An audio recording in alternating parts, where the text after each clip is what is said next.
Estamos aqui mais uma vez com alegria para compartilhar com vocês os conhecimentos de medicina vitalista, sendo a sua melhor representante a homeopatia hahnemanniana.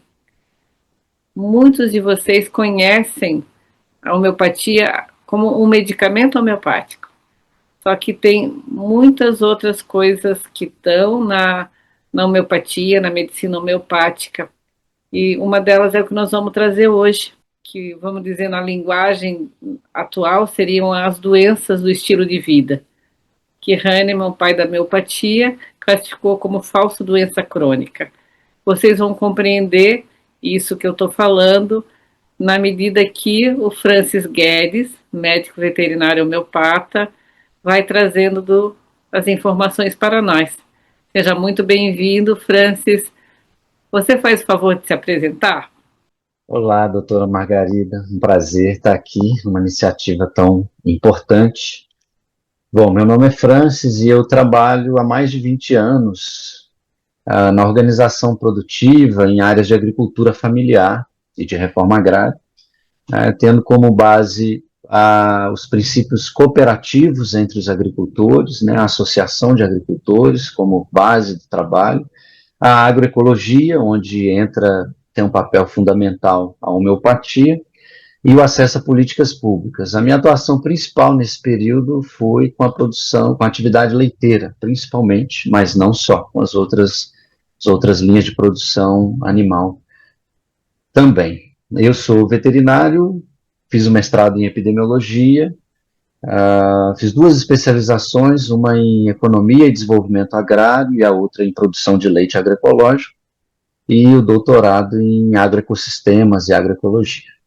Obrigada, Fran. Então, vamos começar falando de desenvolvimento rural sustentável? Vamos. E aí tem bastante coisa a ser dita e o papel, da homeopatia, as funções que a homeopatia tem dentro disso são muitas, né? Nós vivemos num modelo de produção que a gente chama que é aquele da Revolução Verde, que veio lá dos anos 70, que é um modelo químico-industrial de produção, da agricultura como um todo, mas eu vou focar mais os aspectos relacionados à produção animal, à pecuária em si, que é um modelo extremamente agressivo ao meio ambiente, muito concentrador em todos os sentidos, concentrador de terras, concentrador de renda, e que tem causado, hoje em dia, as tecnologias que nós trabalhamos dentro da produção agroecológica, produção orgânica e as alternativas que existem, as tecnologias que existem como alternativa a esse modelo convencional, vem crescendo o espaço, de certa forma, por uma razão muito ruim, eu diria, que é inegável nos dias de hoje como que esse modelo de produção é insustentável. Inclusive, hoje eu estava vendo uma notícia de um manifesto assinado por 140 países de que o chamado capital produtivo, que é um termo que eu não gosto, porque a natureza, capital ambiental, a natureza não é um capital nesse sentido de enxergar as coisas, mas já foi mais de 40% comprometido, e que o modelo é insustentável. Precisaria de vários planetas para a gente conseguir manter um modelo que tem essa relação com a natureza, com os animais, com as águas, enfim. Bom, esse modelo, ele causa um impacto de agressão ao solo, os nossos solos estão mortos, seja por causa da compactação, seja por causa do envenenamento mesmo, tanto pelos agrotóxicos quanto pelos medicamentos da veterinária convencional, da medicina veterinária convencional. Nossos alimentos são contaminados por isso, contaminados por antibióticos, pelo uso de hormônios. Hoje em dia, uma boa parte dos hormônios são proibidos o uso na alimentação animal, mas a gente sabe que ocorre muito. Ocorre um uso indiscriminado de diversos tipos de medicamentos. O mais grave é o uso indiscriminado de de antimicrobianos, de antibióticos, porque muitas das bactérias que afetam os animais, aos outros animais, são as que nos afetam, os seres humanos. Muitas das bases, dos princípios ativos dos antibióticos usados nos animais são os mesmos ou são similares àqueles que nós utilizamos na medicina humana também.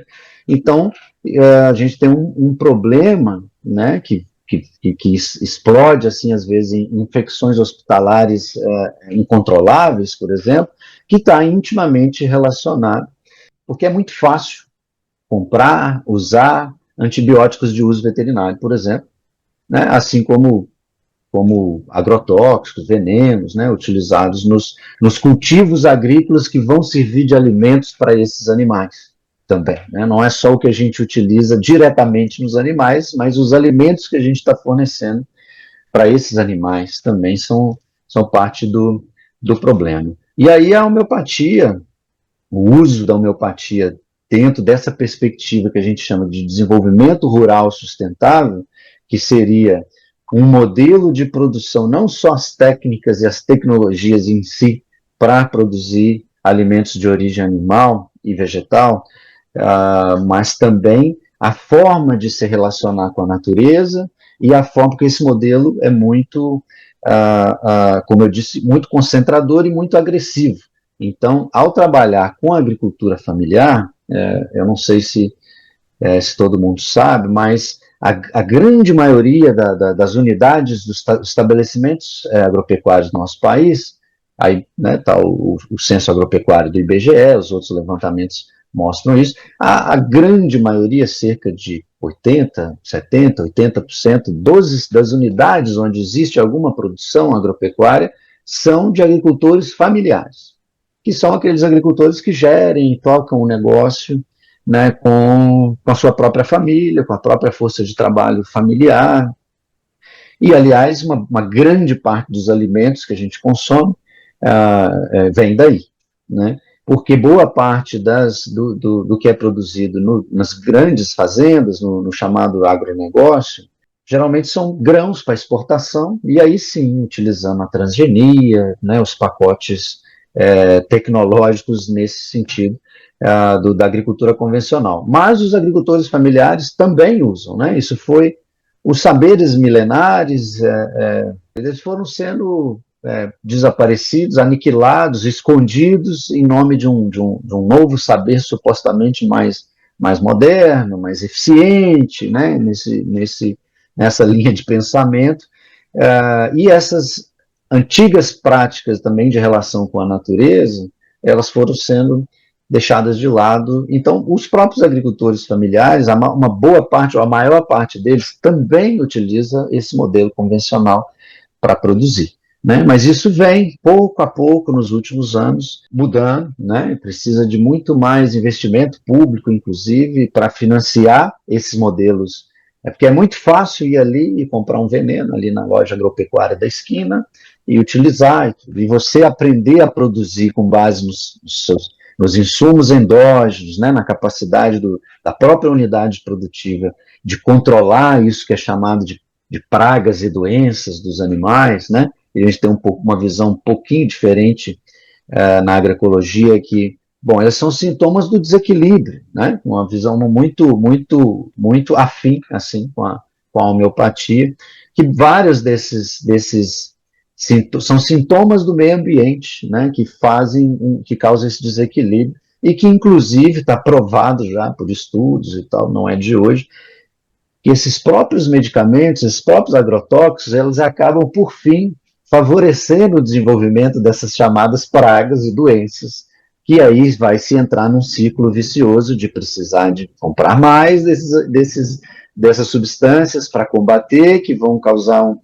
ter às vezes um efeito rápido, imediato, mas que é aparente, né? Que ao longo, olhado no médio e longo prazo, inclusive esses sistemas eles estão em produtividade decrescente, né?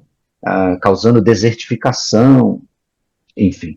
Então, ao colocar a agroecologia e dentro dela a homeopatia como uma ferramenta para o desenvolvimento rural sustentável, a gente consegue atuar em várias em várias frentes nocivas para reverter, né, vários dos efeitos nocivos desse modelo convencional. Uma é produzir alimentos limpos, né, isentos de contaminantes, de todos esses contaminantes que eu coloquei, que não são só os antibióticos, mas os antiparasitários, enfim, uma série de substâncias que deixam resíduos nos alimentos de origem animal. Os de origem vegetal também, né? Mas nós estamos focando aqui aqueles do interesse da medicina veterinária mais especificamente, que são esses sistemas de produção animal.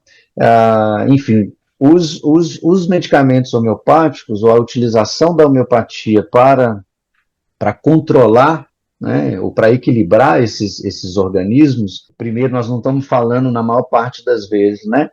Obviamente, existe o tratamento específico, individual, né, de uma vaca, por exemplo, que precisa de um tratamento específico por um desequilíbrio maior e que nós vamos olhar isso dessa maneira. Mas, em geral, a gente olha os rebanhos, né, algo que diferencia um pouco da prática da clínica veterinária, da clínica da medicina humana, no sentido de se trabalhar, porque vários desses desequilíbrios, vários desses parasitas, endoparasitas, eles acometem um rebanho como um todo. Por exemplo, algumas dessas doenças ou afecções que a gente quer reequilibrar, minimizar, elas afetam o rebanho como um todo. E os medicamentos são caros, né? Os medicamentos convencionais são muito caros. Então, existe também, essa é uma função fundamental, na minha visão, que é além de proporcionar uma alternativa com impacto ambiental e orgânico muito menor, de ser mais acessível financeiramente a essa massa de agricultores familiares, que quando eu disse lá, eles são a maior parte dos estabelecimentos, mas eles estão espremidinhos na menor parte da área, e mesmo assim fazendo um grande esforço, hercúleo esforço aí, de todos os anos, produzir grande parte dos alimentos que a gente consome. Então, uma maneira de ajudar a viabilizar uma questão socioeconômica também, né? Não só ambiental e nutricional e de saúde pública, inclusive, né? Mas também uma questão financeira e socioeconômica.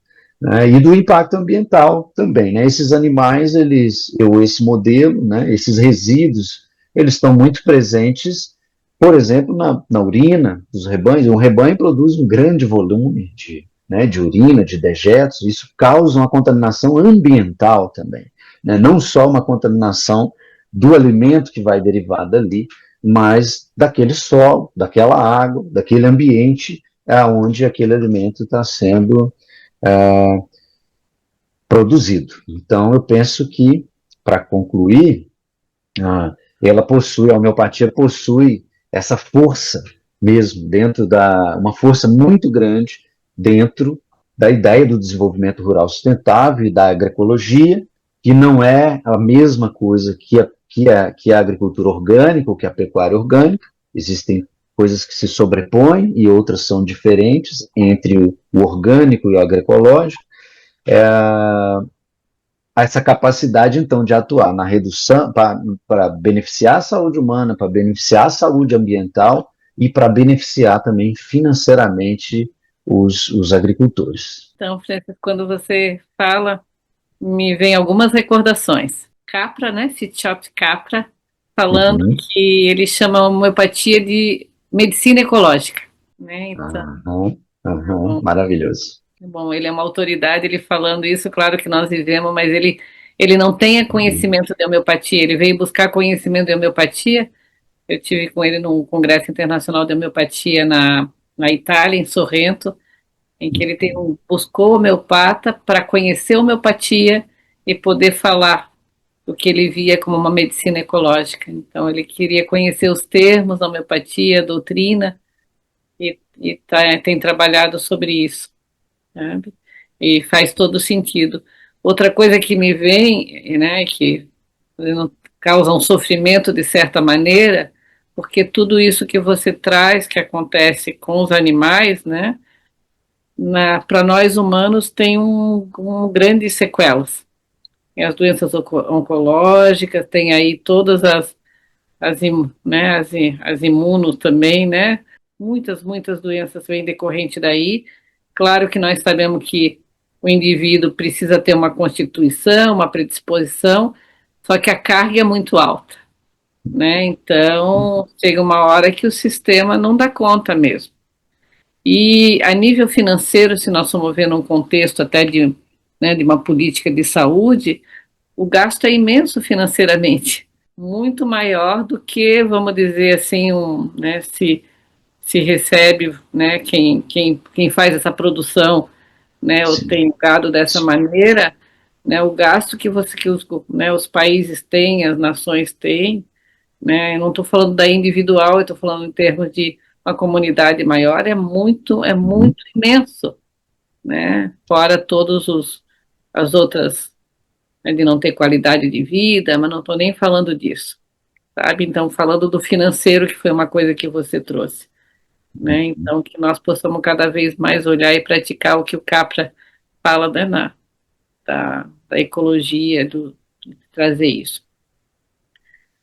E na pecuária orgânica, como você traria aí a homeopatia e tudo acerca, né, da pecuária orgânica para nós? Bom, primeiro para diferenciar, que eu falei da diferenciação e é importante entre uma pecuária agroecológica e uma pecuária orgânica, né? Quando a gente diz de orgânico, enfim, gostaria de fazer um parênteses pensando aqui no que você acabou de dizer sobre a maneira com que os animais são criados, e uma coisa que é fundamental para essa perspectiva do desenvolvimento rural sustentável, a agroecologia, é o bem-estar animal, né? E o bem-estar animal está extremamente comprometido nesses sistemas, porque são sistemas artificializados, né? Ou completamente no ambiente, ainda que não artificializado, os animais criados de maneira confinada, mas às vezes criado até no pasto, vamos dizer assim, falando dos bovinos, mas num ambiente totalmente degradado, sem árvores, sem sombra, sem vida, né? Sem vida no solo, sem vida.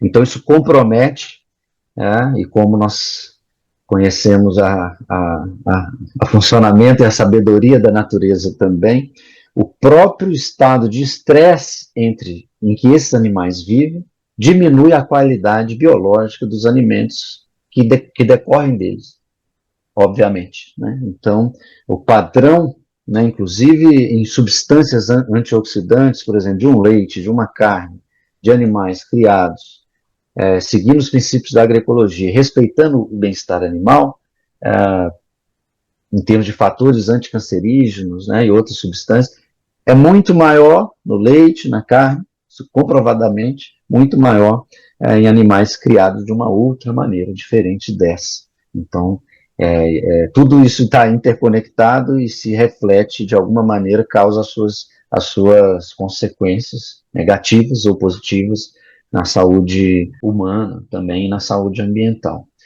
Mas quando a gente fala pecuária orgânica, a gente está dizendo de algo mais normatizado já, né? Existe uma definição do que é um alimento orgânico, uma definição legal, né, em decretos, portarias do Ministério da Agricultura e Pecuária, que definem o que pode ser enquadrado como orgânico e o que não pode ser enquadrado como orgânico.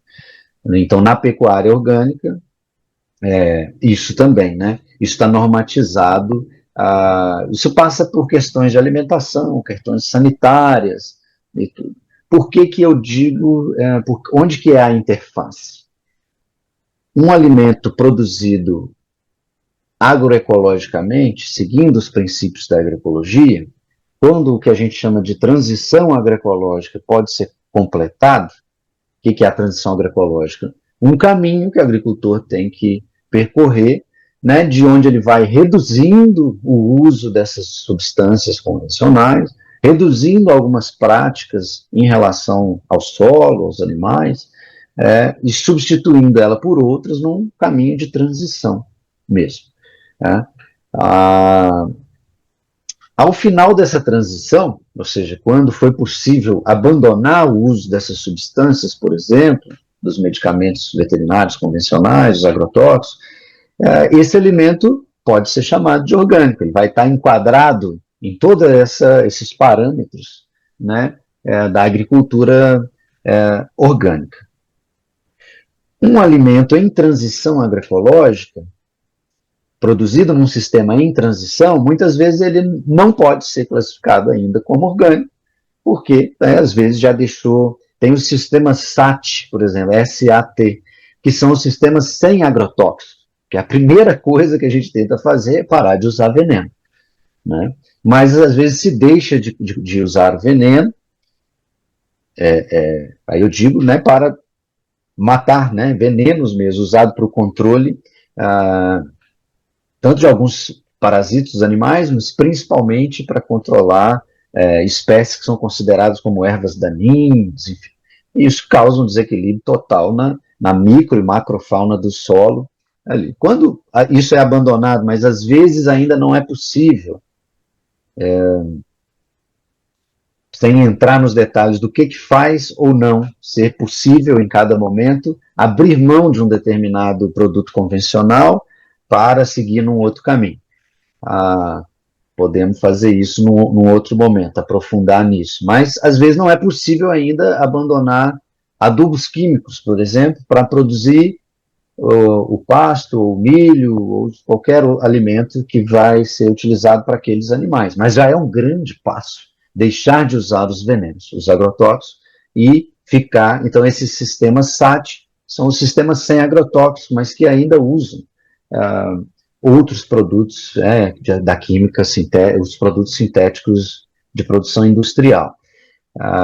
E eles não são enquadrados como orgânicos, né? Porque aí eles não podem, mas a gente não pode diminuir, na verdade, a importância é o processo para se conseguir chegar nesse objetivo dos alimentos que poderão ser enquadrados como orgânicos. Que às vezes o próprio ambiente e o agricultor está tão enraizado num modelo de produção que a gente não pode chegar... O que seria uma alternativa à transição agroecológica? É a ruptura agroecológica, que alguns preconizam.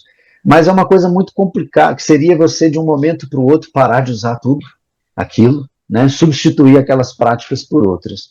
Mas as pessoas, principalmente dizendo da agricultura familiar, elas dependem, né? O seu sustento, o seu dia a dia depende daquilo ali. Então, ao fazer um movimento muito abrupto, você pode causar facilmente, por exemplo, uma queda da produção, da produtividade de alimentos daquela família. E com uma queda da produtividade de alimentos, queda a renda dela, e ela depende daquilo. Então, eu sou desse campo, a minha visão é disso, a gente precisa de uma transição agroecológica. Outra coisa muito cara à agroecologia é que ela não diz só da prática e da tecnologia em si. Vou te dar um exemplo. Hoje existem grandes monoculturas, já tem uns anos, não hoje, grandes monoculturas de cana, de açúcar, por exemplo, orgânicas, consideradas orgânicas. O que aconteceu aí? Simplesmente se substituiu os insumos, um tipo de insumo por outro. Se substituiu uma adubação química por uma adubação à base de rocha, por exemplo, ou né, uma adubação orgânica mesmo. Então.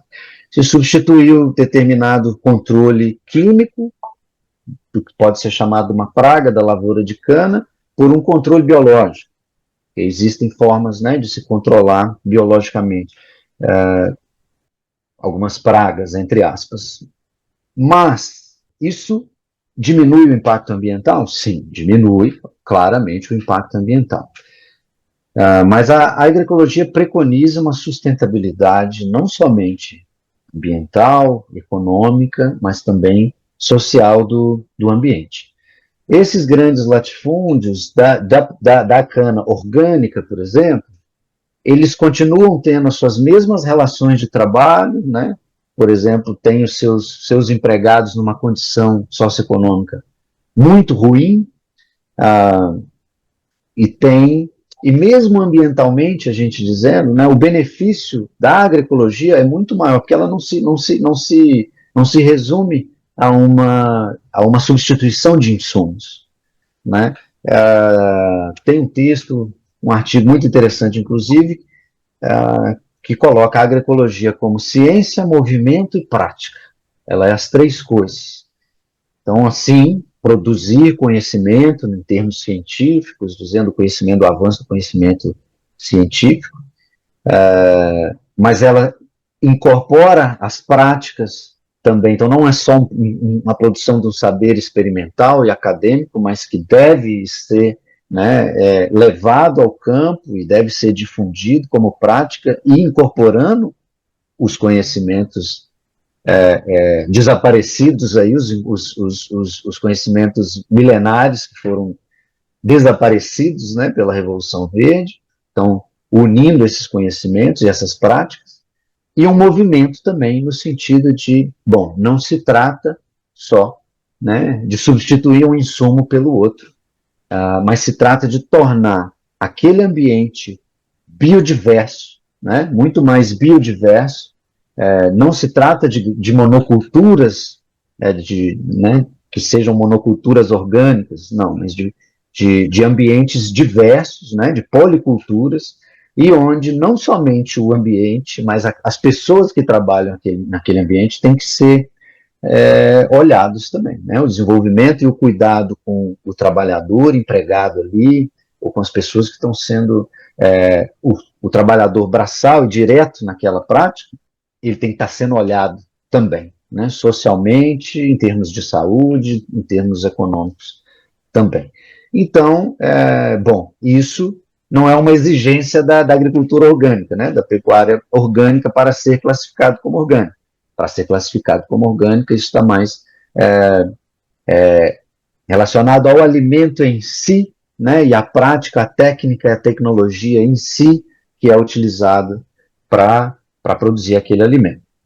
Dito isso, a homeopatia, estejamos falando da pecuária orgânica, estejamos falando mais amplamente da pecuária agroecológica, ela é uma ferramenta fundamental, absolutamente indispensável, né? Não só a homeopatia, mas outras práticas também, como a fitoterapia, por exemplo, e um conjunto de práticas que são muito bem-vindas para a gente conseguir essa transição agroecológica e conseguir, sim, ser enquadrado, classificado como um alimento orgânico, né, de pecuária orgânica ao final do processo. Então, Francis, estava me lembrando aqui que de um amigo veterinário que começou a fazer homeopatia já tem um tempo. Ele Uhum. trabalhava num órgão estadual aqui, do governo estadual de Santa Catarina, e ele estava com os suínos, né, numa propriedade grande, que não conseguia desverminar. Eu vou falar do jeito que ele contou para nós, né, que eu não sou da área Uhum. de vocês. E daí, aquela coisa, quando a gente está começando, eu disse, ele, vou experimentar aqui. Daí botou lá, ele, claro, né, viu os sintomas lá que estavam tendo, a maior parte do que ele pôde ver, dos animais que ele pôde, né, observar. Daí fez um diagnóstico do medicamento homeopático e colocou lá na água, né, de toda a população lá dos suínos. Uhum. Em 48 horas, eles eliminaram muitos vermes, voltaram a ter uma outra qualidade, como é que fala, do pelo, vamos dizer assim, né, do couro. E ele conta isso assim muito, claro, hoje ele já tem muita experiência como veterinário homeopata, mas ele conta ainda, vamos dizer, ele lá com a caloria da homeopatia e mudou não só, ele conta que ele assim, claro, daí mais a médio e longo prazo, não só a característica dos animais, vamos dizer assim, né, daquela comunidade, vamos dizer assim, e como eles puderam também ser aproveitados no mercado em termos de preço, né? Uhum. Ali era basicamente isso, e a qualidade também do ambiente, né, inclusive do solo, né, então isso para nós vermos como que, né, a homeopatia pode atuar aí. E uma coisa que depois que ele começou a praticar mesmo, ele observava, é que muitas vezes a propriedade vizinha, os animais da propriedade vizinha, né, porque eu coloco na água, borrifa, né, as duas maneiras como ele fazia borrifar mais das plantas, né, mas que ele também disse que algumas vezes fazia isso com os animais, que era que daí você podia fazer em horários definidos, né, que você bota na água, você sabe quanto que tomou, né, como que ingeriu, mas daí ele disse que nesse processo ele observou que animais das propriedades vizinhas também foram favorecidos, né? Então isso em grande escala é possível, né, de também ser administrado nessa situação aí, tanto da pecuária, bom, da agromeopatia é bastante. Nós temos aqui em Santa Catarina o Pedro Boff em Lages, que tem uma vivência fantástica e já através da pós-graduação de,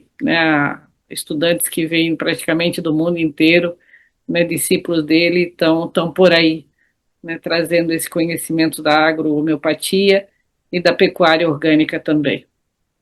É muito importante isso tudo.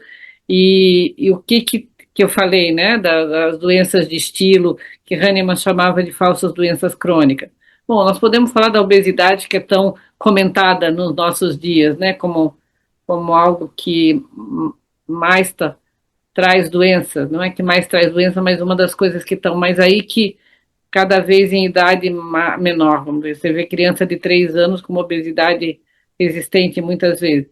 Então, o que Hahnemann chamava de falsa doença crônica? É aquela doença que, se você retira o que está causando, né, você resgata a saúde e vai no sentido da cura. Então, isso é uma doença de estilo. Eu digo que TDAH é uma doença de estilo. Estou começando a perceber muitas coisas e trazendo isso. Então, são aquelas falsas doenças crônicas, né? E eu vejo que isso da pecuária e da orgânica, né, e da agroecologia, vamos dizer, de uma maneira geral, né, e aí a homeopatia também tem sido usada, não, mas daí é associada, por exemplo, à agricultura biodinâmica, que é um outro recurso que se tem, né, em grandes propriedades, daí estou falando agora da parte agrícola, né, das plantas, com um benefício diferente, assim, né? Claro que isso que você traz dessa propriedade que tem a cana já é um avanço, nós consideramos que sim, né, Francis? Mas se você traz isso, né, junta esses recursos, né, mantendo esses critérios, muito mais, né, se vai ter de benefício, inclusive financeiro. É muito interessante isso que você coloca do benefício para além da unidade ali onde estava se produzindo os suínos. É um benefício, você citou, importante, inclusive, né, que é financeiro, que é uma forma de valorizar que não é somente vender num supermercado um alimento orgânico a um preço maior, vamos dizer assim, né, que isso acaba também, às vezes eles são vendidos muito caros e aí pouca gente se beneficia disso, mas a possibilidade de se massificar isso, então você usou uma palavra, acho que é perfeita nesse sentido, de se usar isso, no sentido também de aumentar a oferta, né, desses alimentos e para que eles possam também ter seu preço reduzido, serem acessíveis cada vez para um número maior de pessoas. É outro efeito, né? E inclusive políticas públicas, por exemplo, que compram alimentos de pequenos agricultores familiares, pagam um preço maior, né, como uma maneira de incentivar também por alimentos orgânicos ou agroecológicos. Então, existe isso também. E existe o movimento, o ambiente ele se comunica, né, doutora Margarida? Então, o efeito, né, você usou, primeiro, essa viabilidade de se tratar, entre aspas, um rebanho inteiro.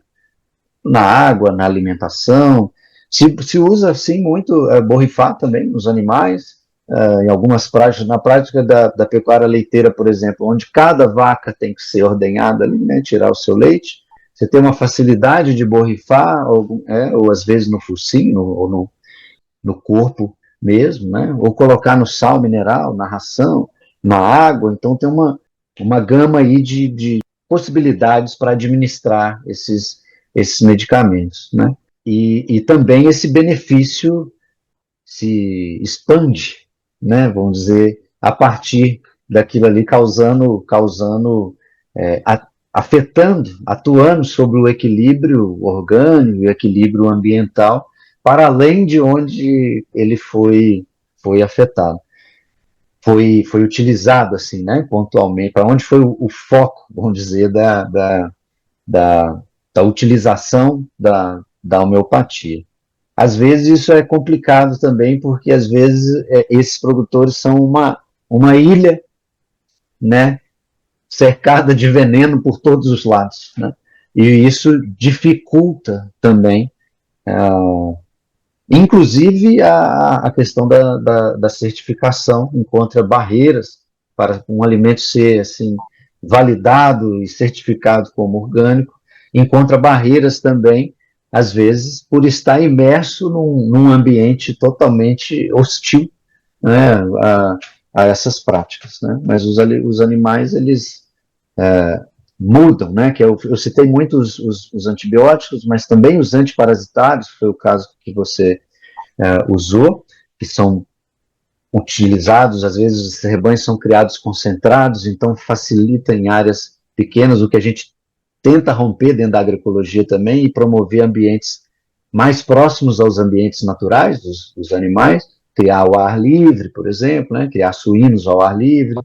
Existe um sistema já muito bem consolidado de tecnologias para isso, para não criar eles em baias e fechados e aglomerados, mas criar eles, pelo menos boa parte da vida, ao ar livre, mas tem uma facilidade de transmissão de verminose, de doenças bacterianas muito, muito grande. Então, não só no controle de doenças, mas das doenças bacterianas, mas das verminoses também, é um ótimo uso. Um problema muito sério nos rebanhos leiteiros é a infecção e às vezes a inflamação, a infecção, enfim, da glândula mamária, que é chamada de mastite. É um problema sério, sanitário, econômico, para quem produz leite. E a homeopatia dá ótimos resultados, né? Com a mastite, no controle da mastite. Aí você citou o controle das verminoses, os ectoparasitas também, carrapatos, piolhos, moscas, que são um problema maior de São Paulo para cima, vamos dizer assim, que é mais quente, tem um clima mais, menos temperado, diferente aqui do sul do Brasil, mas que aqui também, né, tem muitas regiões, ainda mais com o problema seríssimo da mudança climática, esses padrões epidemiológicos vão mudando também, né, então esses ectoparasitas são muito encontrados em ambientes quentes e úmidos, são cada vez mais encontrados aqui no sul também, e a homeopatia dá um resultado fenomenal para equilibrar isso também. Então, Francis, acho que nós ficaríamos aqui com todo esse conhecimento e vivência que você tem muito tempo, mas vamos conversar outras vezes, outros episódios. Né? Disso tudo que você viveu, que você conhece, o que você diria para quem tem essa vontade?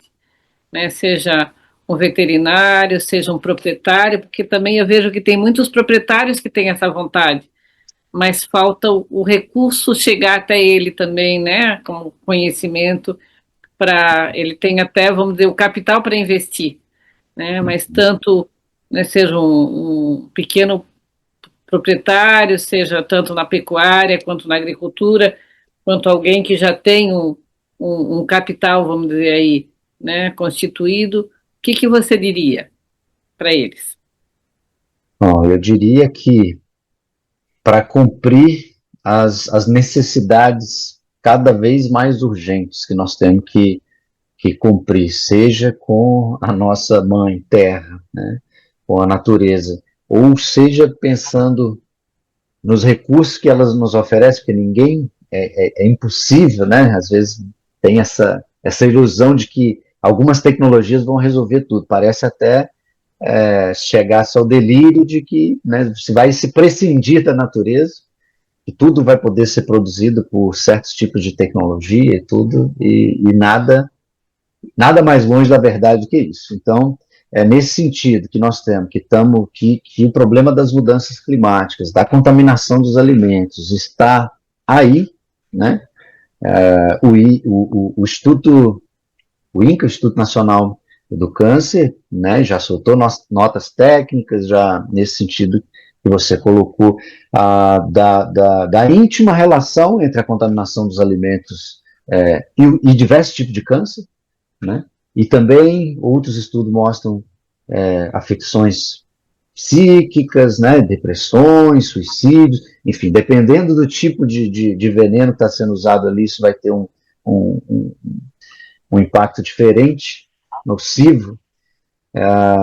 Então, seja para atender essa necessidade de se reduzir esse impacto, né, produzir ambiental, seja pela necessidade urgente de reduzir o impacto na saúde humana, né, e de reequilibrar esses ambientes, no caso aqui da medicina veterinária, os ambientes produtivos, né, que nós estamos lidando aqui hoje não com a clínica individual, mas com a produção de alimentos, essa é uma necessidade e uma ferramenta indispensável, a homeopatia, né? E apropriar isso, sim, não só por parte dos veterinários, dos médicos veterinários, mas a agroecologia tem essa ideia de difundir os conhecimentos benéficos, né? Não só deixá-los presos em certos círculos técnicos, certas profissões, mas de difundir, sim, junto aos agricultores, aos produtores. A mensagem que eu digo é que a gente precisa se aprofundar no conhecimento teórico, prático, da homeopatia como uma ferramenta para construir uma produção e um mundo diferentes, né? Com mais saúde, com mais diversidade, com um ambiente com mais vida, alimentos com mais vida. Isso é essencial, não tenho dúvida. Não, é imprescindível a homeopatia nesse caminho. Francis, muito obrigada, é uma honra tê-lo aqui hoje conosco, que venham outros encontros para cada vez mais possamos trazer, né, tudo isso que você tem aí e as outras coisas que vão ainda, né, ser integradas aí nessa sua caminhada.